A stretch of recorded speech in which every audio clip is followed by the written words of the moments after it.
নমস্কাৰ স্বাগতম জনাইছো মোৰ অনৈতিক ভিডিঅলৈ চাই আছে আপোনালোকে পদ্ম গগৈ ব্লগ। আজি মই এতিয়া উৎপলহতৰ ধাননিত আছো আৰু ধাননিত এতিয়া আগতে ধানখিনি ওলাই গ'ল, সেইকাৰণে ধেৰ ইয়াত সৰু সৰু চৰাই আহিছে। কি চৰাই নবীন কাই?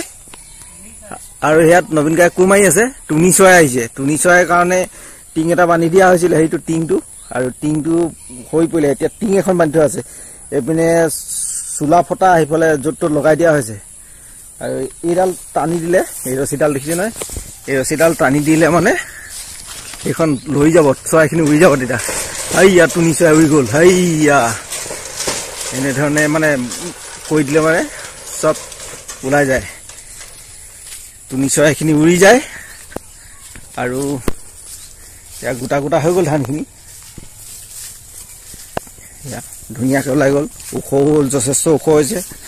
মোৰ এতিয়া এবুকু হৈ গৈছে আৰু ধানখিনি ওখ হৈ গ'ল। এয়া মোৰ ইমানটো হৈ গ'ল, ইমানটো পাই গৈছে আৰু পুৰা সম্পূৰ্ণকৈ হ'লে গৈ পকীত পৰি যাব নিচিনা লাগিছে। আৰু এয়া গোটা গোটা হৈ গ'ল ধানখিনি। এখন টিং, এই টিংখন মাৰি দিয়া হৈছে পথাৰত। এনেধৰণে মাৰি দিলে মানে টুনি চৰাইবোৰ লৈ যায়তো, এনে পলাই যায়। তেতিয়া এনেকৈ ইয়াতো কানেকশ্যন কৰা আছে, এইপিনে কানেকশ্যন কৰি থৈছে। আৰু নৌবোৰ বুদ্ধিটো একদম, নৌবোৰে মানে ধুনীয়াকৈ চৰাইখিনি কেনেকৈ বচাওঁ, ধানখিনি, চৰাইখিনি নহয় ধানখিনি, চৰাইখিনি উৰুৱাই ধানখিনি বচাওঁ, সেয়া চেষ্টা কৰি ইয়াত টিং এইপিনে বান্ধি দিছে, সেইপিনে বান্ধি দিছে। তাত কানেকশ্যন কৰি দিছে, এতিয়া ৰছী দিছে, সেয়াত কানেকশ্যন কৰিছে এনেধৰণে। আৰু একদম ঘৰৰ বান্দাত ৰছীডাল দি থৈছে, সেয়া পৰা টানি দিলেও মানে লৈ দিলে আৱাজত পলাই যাব। এয়া সুন্দৰ ধানখিনি ওলাই গ'ল।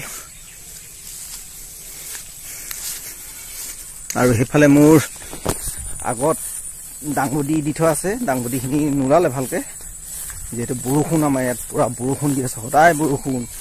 আৰু এতিয়া দাংবডিখিনি অকণমান দেখোন। আৰু আগতে কৰিছিলোহি, ৰাতিপুৱা আহিলোঁ, এয়া পুৰা হৈ গ'ল। এয়া দাংবডি,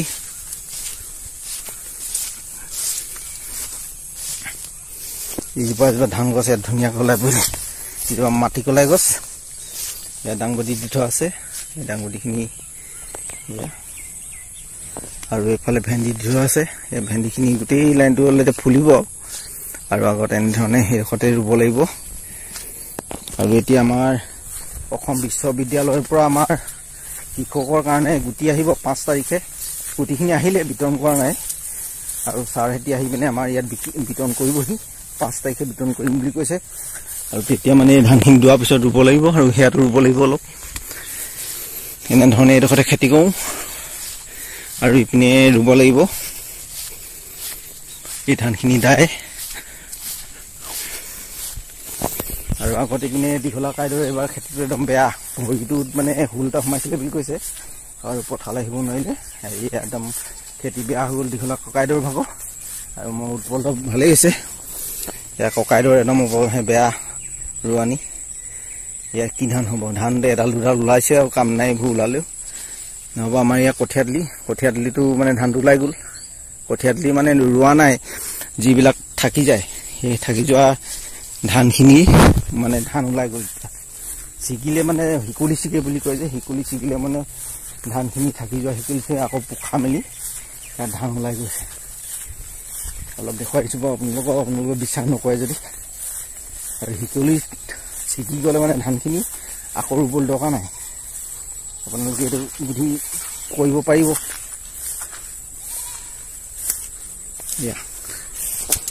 কঠীয়া তুলি ধান দিছে, কঠীয়া তুলি তেনেধৰণে ধানখিনি থাকি গ'লে মানে কাটি পেলাবলৈ দৰকাৰ নাই।